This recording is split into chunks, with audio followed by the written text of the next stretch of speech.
Good afternoon friends, আমি দীপি চলে এলাম তোমাদের সামনে আবার একটু কথা একটু কাজ এইসব শেয়ার করতে। তো আমরা মাঝে মাঝে শর্ট দিচ্ছি। তোমাদের দাদা ভাই তো একদম কালকে দেখেছো যারা জানো, ডন হয়ে খুব ডান্স ফান্স করছে, নিজেকে সেই ডনই মনে করছে। তো তার খুব মানে তাকে তো সবাই চেনে, আমাদের পাড়া বলো আশপাশের পাড়া। সে যখন বাজারে যাচ্ছে বলছে দাদা তোমার নাচ দেখলাম, এতে সে ভীষণ আনন্দ পাচ্ছে। আর তাকে ধরে রাখা যাচ্ছে না, সে শর্ট দেবেই। তো আমার বড় ভিডিও দিচ্ছি আর সঙ্গে সঙ্গে শর্টটাও দিচ্ছি। তার একটাই কথা যে যদি লোকে আনন্দ পায় তাহলে করবো না কেন। এখন তো লোক হাসতে ভুলে গেছে, আনন্দ ভুলে যাচ্ছে, যা কঠিন দিন সময়। তো সেও খুশি আর তার নাচ দেখে আমরাও খুশি। আমরাও করি টুকটাক। তিন্নির পরীক্ষা বলে ওকে জোর করি না, যখন ওর ইচ্ছে হয় মানে আমি বলার পর যখন ইচ্ছে হয় তখন টুকটাক করে। আর আমি তো আর সেরকম পারি না, তিন্নি খুব সুন্দর পারে। তোমরা আমাদের একজন দিদিভাই আছে, তার হচ্ছে চ্যানেলের নাম হচ্ছে ইনক্রেডিবল, না রে তিন্নি? Incredible YouTube channel. তো সেই দিদি তিন্নির নাচ দেখতে খুব ভালোবাসেন। তো সেই দিদিকে আমি বলছি, দিদি তুমি আশীর্বাদ করো যে আমার তিন্নি যেন সবসময় এরকম ভালো থাকে, সুস্থ থাকে, অনেক বড় হয়। তুমি সবসময় প্রশংসা করো তিন্নি, আরও অনেকেই করো। তো সেই দিদিকে বলছি যে তিন্নি বলেছে যে একটা করে অন্তত সপ্তাহে করবে, সময় পেলে আর কি। তো তিন্নির সাথে আমিও থাকবো। আর আমার হাজব্যান্ডের ডান্স কিরম লাগছে তুমি বলো, তুমি বলেছো কমেন্টে। আর আর কি আজকে সকালবেলা স্নান করা হয়ে গেছে, রান্নাও আজকে হয়ে গেছে। রান্নাগুলো একটা মিনি ব্লগে শেয়ার করে দেবো। আর নতুন বছর আসছে, আর মাত্র 2 দিন বাকি, মানে আজকে আর কালকে হলেই নতুন বছর।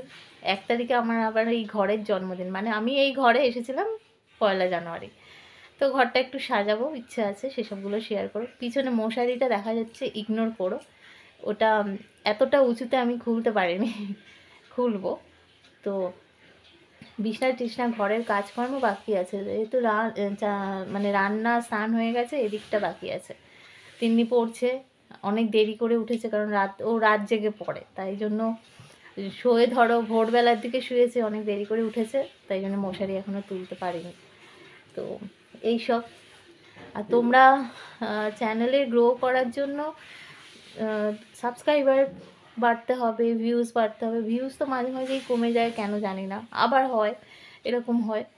তো আমার এই শর্ট করে অনেক সাবস্ক্রাইবার বাড়ছে, কারণ শর্টের থেকে যে সাবস্ক্রাইবার আসে সেগুলো তো দেখাই যায়, তো বাড়ছে, তাতে আমি খুব হ্যাপি। তো এইভাবে মাঝে মাঝে শর্ট দেবো। আর বড় ভিডিও তো দেবই, সংসারের কাজকর্ম করে এই যে একটু মজা, একটু আনন্দ, এটা তোমাদের সাথে আমরা শেয়ার করছি। তো তোমরাও ভালোভাবেই সেটা নিচ্ছ দেখছি। তো দিদি তো রিকোয়েস্টই করেছে ঠুমক ঠুমক ডান্সের জন্য। তো দেখি কবে তিন্নি করে। আর আর কি তোমাদের আর কি মানে আমাদের কেমন লাগছে আমাদের এই সব করা, একটু পাগলামো তোমরা একটু জানিও। কারণ একটু মানে বাধা ধরা রুটিনের থেকে একটু বাইরে গিয়ে কিছু করা আর কি, বাজে কিছু তো আর করা যাবে না। মজা আনন্দ এইসব করে চ্যানেল মানে 5 জন দেখুক, ভালো লাগুক, এটাই চাই, আর কিছু না। তো চলো, অনেকটা বকবক করলাম, বাকি দেখি কি কাজ তোমাদের সাথে শেয়ার করি। আর আজকে একটা ছোট মিনি ব্লগ দেবো, সেটা রেডি করি, মানে কি রান্না করেছি সেগুলো একটু দেখিয়ে দেবো, জাস্ট মিনি ব্লগ যেরকম হয়। আর বড় ভিডিও কালকে কালকে আবার দেবো, মানে আজকে বিকেল থেকে বড় ভিডিওটা শুরু করব, তারপরে কালকে দেবো। আর আজকে কোথায় যাই দেখি। আজ তিন্নির পরীক্ষার জন্যই যাচ্ছি না অ্যাকচুয়ালি। আর বাড়ির আশপাশে তো পাটুলিতে ঘুরে এলাম সেদিন, ও একদিন কলেজ থেকে পার্ক স্ট্রিটে ঘুরে এসেছে বন্ধুদের সাথে, ও ঘুরেছে। তো আমরা আর আলাদা করে যেতে পারিনি, আর আমাদের পাটুলিতেই পার্ক স্ট্রিটের মতোই সাজিয়েছে, তো আর পার্ক স্ট্রিটে যাওয়ার প্রয়োজন পড়েনি। তো তাও তিন্নি গেছে, ওর অনেক বন্ধু আছে যারা মানে প্রেসিডেন্সিতে পড়ে, তারা অনেক দূরের, মানে কারুর বাড়ি বহরমপুর, কারুর বাড়ি ত্রিপুরা, এরকম সব তারা প্রথম দেখবে বলে সবাই একসাথে গেছিল, ওরা ভীষণ মজা করেছে। তো আমি বাড়িতেই ছিলাম, ও তো কলেজ থেকে গেছে। এই সব ওদের এখন মজা করার সময়। আর চুলটা পুরো ভিজে, শ্যাম্পু করেছি ভিজে পুরো চুলটা। তো চলো 5 মিনিট ধরে বকলাম তোমাদের সাথে, এবার দেখি কি কি শেয়ার করি। বল কি কি বল, এখন টুকি টুকি খেলতে হবে? ধাপ্পা খেলবে? ধাপ্পা? তোমরা দেখো আমার হরি কি করছে, সবাই দেখছে হরিকে। আমার হরি রোজ সন্ধে হলে মার সাথে খেলে। কি খেলা জানো? লুকোচুরি। আমাকে টুকি বলতে হবে আর উড়ে উড়ে এসে ধাপ্পা বলে। আবার ও ধাপ্পা বলে। এখন আমাকে পটানো হচ্ছে যে আমি যাব ও ঘরে, ছুটে ছুটে খেলতে হবে, বসে থাকলে হবে না। কি চাই? টুকি? ধাপ্পা? এইভাবে খাঁচা থেকে বেরিয়ে প্রথমে একটু খেলো, তারপরে এখন মাকে আদর করা হচ্ছে, এখন মার সাথে খেলবে। এবার আজকে শনিবার, বেগুন পোড়াবো, তো বেগুন পোড়াতে যাব, তখন একটু খেলবো বলেছি, মানে কাজ করতে করতে খেলবো আর কি। ছুটে ছুটে এই ঘর ওই ঘর করতে হয়, এখন ছুটতে পারি এই বুড়ি বয়সে, ওর সাথে ওর জন্য আমি ছুটতেও হবে। তো তখন খেলবে। তোমাদের দাদাভাই বলছে আয়, হবে না, সে শুয়ে রয়েছে, কেন যাবে? তিন্নি পড়ছে, তাই একান্ত আর কাউকে না পেয়ে এখন মার কাছে এসে, তাই তো?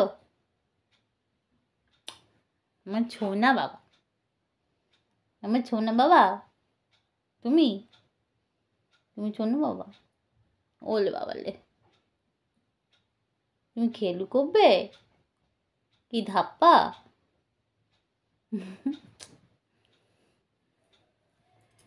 হরি এখন অনেক কিছু অ্যাক্টিভিটি করে, কিন্তু একদমই তো দেখাতাম না, এখন তোমাদের মাঝে মাঝে তোমাদের সাথে শেয়ার করি, কিন্তু খুব ভয় লাগে গো, কার মনে কি আছে, কখন কাকে হরির খবর দিয়ে দেবে, তাই জন্য দেখাতে ভয়ও লাগে।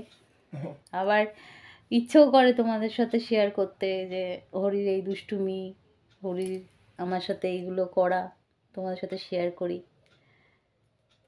কিছু ভেবে না পেয়ে মাঝে মাঝে দেখিয়েও ফেলি।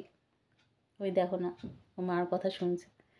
ও এই ঘরটা ছাড়া, মানে আমাদের পুরো বাড়িটা, বাড়ি ঠাকুর ঘর এইটুকু ছাড়াও কিছু জানে না। তাই ওকে যদি আমি ছেড়ে দিই, আকাশে ছেড়ে দিই, যে ও উড়ে যেতেও পারবে না, কাগে ঠুকরে মেরেই দেবে। কেউ ধরে নিয়ে গেলেও ও বাঁচবে না, আমার হাতে ছাড়া ও খায় না। ও জন্মে থেকে ওর জ্ঞান হওয়া থেকে আমাকেই মা জানে সেইভাবে, মানে আমার মুখ থেকে খাবার দিই সেটা খায়। তো একে ছেড়ে না পারবো আমি থাকতে, না পারবে ও থাকতে। মাঝে মাঝে মনে হয় ওকে ছেড়ে দিই, ওকে এইভাবে আটকে আমি রেখেছি, কিন্তু ও উড়ে যেতেও পারবে না। ও যায় না, 2 দিন 3 দিন জানলা খোলা ছিল, ও জানলার কাছ থেকে ব্যাক করে চলে এসেছে, আমার দিকে দেখলো, জানলায় বসে বসে দেখে আমার কাঁধে চলে এলো। তো ওকে যদি কোনোভাবে আমাকে হারাতে হয়, তাহলে আর আমাদের ব্যাপার সবারই যে কী অবস্থা হবে জানি না।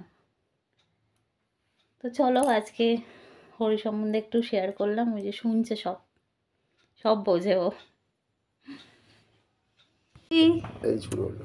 তো ফ্রেন্ডস চলে এসেছি রান্নাঘরে, আর আজকে শনিবার, তোমার সাথে বলেছিলাম বেগুন পোড়া করবো। দেখো বেগুনটা পুরো হার্ট শেপ, এই দেখো। কার দিল নিয়ে এসেছো? তো এটাকে মানে কাটতেই কিরম যেন একটা লাগছে। তো সাইড দিয়ে তো রসুন ঢোকাই, আর দেখে নিই যে পোকা আছে নাকি। তো রসুনটা আজকে আলাদা পোড়াবো, মানে একটু বেশি করে পোড়াবো, আর এমনি সাইড দিয়ে চিড়ে দিচ্ছি, চিড়ে দেখছি পোকা ফোকা আছে নাকি। এতে সেইভাবে দেখা যায় না, তাও একটু চেষ্টা আর কি। এভাবে কি বোঝা যায়? বোঝা যায় না। অ্যাকচুয়ালি মকরানা বেগুনে পোকা খুব একটা হয় না। হ্যাঁ, তারপরে কানের মধ্যে হাওয়া দিয়ে দেখে নেই, নিয়েছি ফাঁকা হাওয়া আছে। নেই, হ্যাঁ। আমার বর আবার কি কানে হাওয়া দিয়ে রেখেছে নাকি। আর এর সাথে টমেটো একটু পোড়াবো। টমেটোটা ওই যে তোমাদের দাদাভাইয়ের ইউরিক অ্যাসিড আছে বলে আমি একদমই অ্যাভয়েড করি। তো আমি দানা ফেলবো যখন মাখবো, দানা ফেলে মাখবো। আর সঙ্গে এই রসুনটা। আর এটা আমার মাইক্রোওভেনে গ্রিল করার যে এটা সেইটা নিয়েছি। এটা এরম করলে অনেকটা ডিফারেন্স হয়ে যাচ্ছে, তাই এরম করে পোড়াবো, তাতে আমার সুবিধা হবে।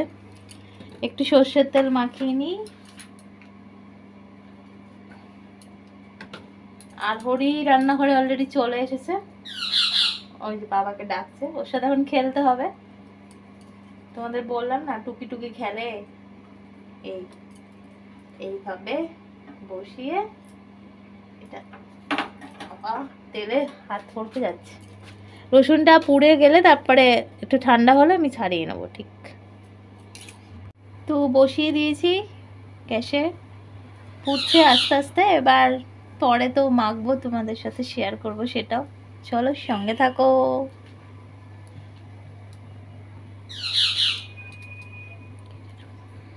তো দেখো বেগুন পোড়ানো হয়ে গেছে, এবার ছাড়াচ্ছি। এই যে ছাড়াচ্ছি। আর টমেটো যতটা পেরেছি দানা ফেলেছি, এখনো আছে দানা, ফেলবো।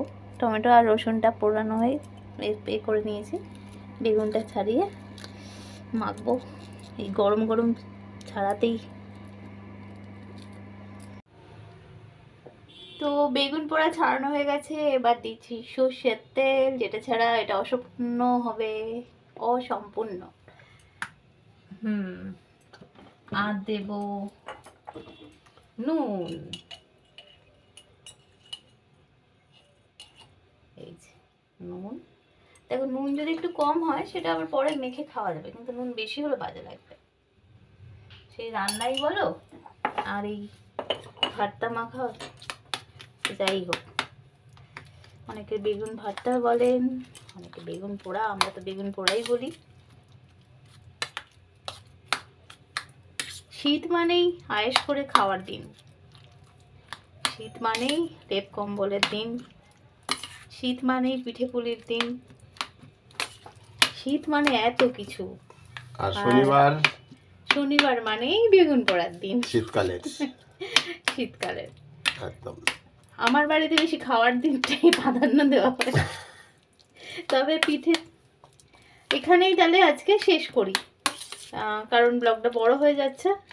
চলো, ভালো লাগলে একটা লাইক, শেয়ার, কমেন্ট আর সাবস্ক্রাইব করতে ভুলো না। আর কে কে বেগুন পোড়া খাবে চলে আসো, সঙ্গে আছে রুমালি রুটি।